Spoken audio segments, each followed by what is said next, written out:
Welcome back. Thank you for staying with Checkpoint.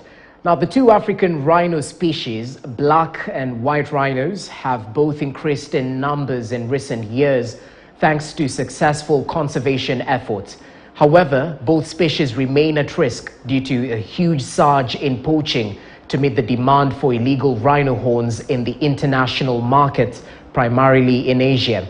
Our reporter, Levis Musumba, interacted with John Kamara, a conservationist at Lewa Wildlife Conservancy, who is working to save orphaned rhino calves from poaching. Here is the report. Over 2,700 rhinos were poached across Africa between 2018 and 2021. That is according to the International Union for Conservation of Nature, IUCN, translating to 3 rhinos dying every day at the hands of poachers. The surge of illegal wildlife trade now threatens rhino species. The grey market of products still thrives around the world as the price of rhino horn increased to more than $60,000 per kilogram, twice as expensive as gold and cocaine, making mafia networks and poachers extremely dangerous. Without those people who recruit, we cannot have the poaching. Poaching is like a syndicate. Even if you arrest one, the facilitators will recruit another one. Conservationists are now spending sleepless nights crafting ways to stop the trade. But what happens to the orphan rhino calves amidst the poaching threats? John Kamama, known by many as Kamara, has worked as a ranger for a decade and a half. Coming from a background in the war-prone region of Kenya, poaching was a way of life. Nimetoka katika area Baringo, mahali naitwa Tiati. Nimesaliwa katika area naitwa Kolawa. Kwa mila yangu wanaamini pengine ukiua mnyama kama rhino unakuwa ni mtu ambaye ni shujaa ambaye unatambulika katika jamii, hata wewe ni hatari hodari. Lakini sisi wengine hatujui mahali hata inauzwa, hatujui kama inauzwa ifanywe nini. Watu tu walikuwa naua tu bure kwa sababu ili yapatikane yakuwe mhodari. Wakiua anakuwa ni mtu ambaye ni akona usemi katika jamii. Nikawa natamani sana nikuwe mmoja ambaye naweza kuwa ni mhifadhi wa wanyama. That's why ndio nilikuja na ni ile ombi ama ile tamani nilikuwa nayo. Naona Mungu alinisaidia pia akanipea hiyo nafasi. Sasa ndio nikaingia Lewa nikiwa rhino monitor ambaye naenda area field kuangalia wanyama kwa muda wa mwaka 3. Kisha nikarudi nikaenda kwa orphans. Nikakaa kwa orphans kwa miaka mingi sasa, kama 8, nikiwa nafanya hiyo kazi ya wanyama, kuhakikisha kwamba wanyama yetu yanaweza kuwa mpaka hadi wakati itakuwa kuachiliwa katika kichaka. We joined him on a patrol around Lewa Wildlife Conservancy with the hope of seeing a baby rhino.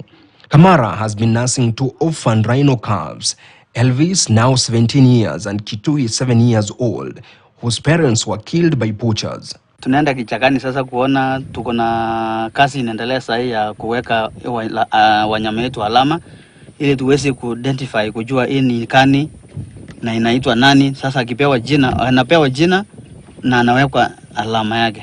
Growing up seeing that poaching of rhino was endangering the species, he took upon himself to get into the space of conservationists.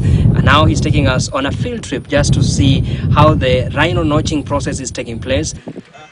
Kamara and the young rhino Kitui interact as brothers.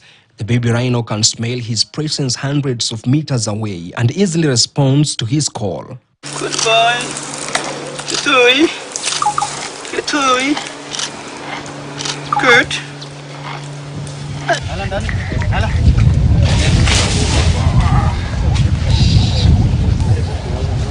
Huyu Kitui huwa ikwange faru yote huwa kwange kawaida kukaa karibu na watu, lakini kwa vile huyu mama yake alikuwa kipofu, that's why sababu tulichukua ndio tukaweza kumtrain jinsi ya kukaa na watu na pia usalama wake, kwa sababu kama angewachiliwa kae na mama yake ni kipofu, wanyama wengine kama chui ama fisi ama simba angeweza kukula kwa sababu mama yake haoni.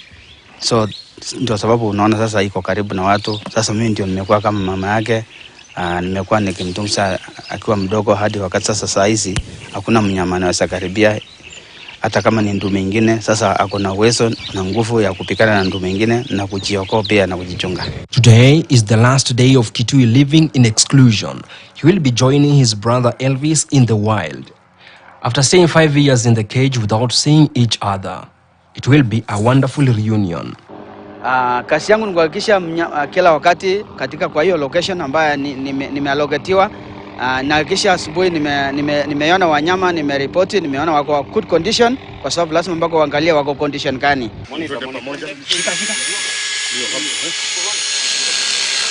Hapo twende. Ndio hiyo kwanza kabisa. 120 Chris. 120.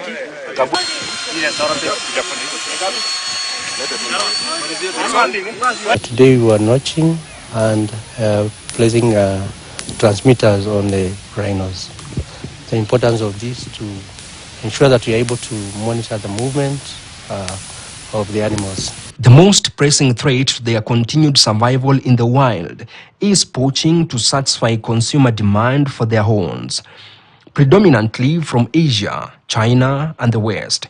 Currently, there are approximately 20,000 white rhinos and 5,000 black rhinos on the continent, classified by IUCN as nearly threatened. Wakati tumeachilia, sasa sahi wamesoeana wanyama na wamepata territory yao na wanaenda vizuri, na mmoja hata amepata watoto, so amezaa watoto na faru zingine, so iko sawa. Thanks to vigorous conservation and anti-poaching efforts, an international ban on trade in rhino horn, spearheaded by the government of Kenya and international bodies like IUCN and Traffic, Kitui stands a chance to survive in the wild. Nimefunza watu zaidi ya 20 kwa sababu nimefunza watu kutoka Olbajeta, nimefunza watu kutoka makonservation zingine.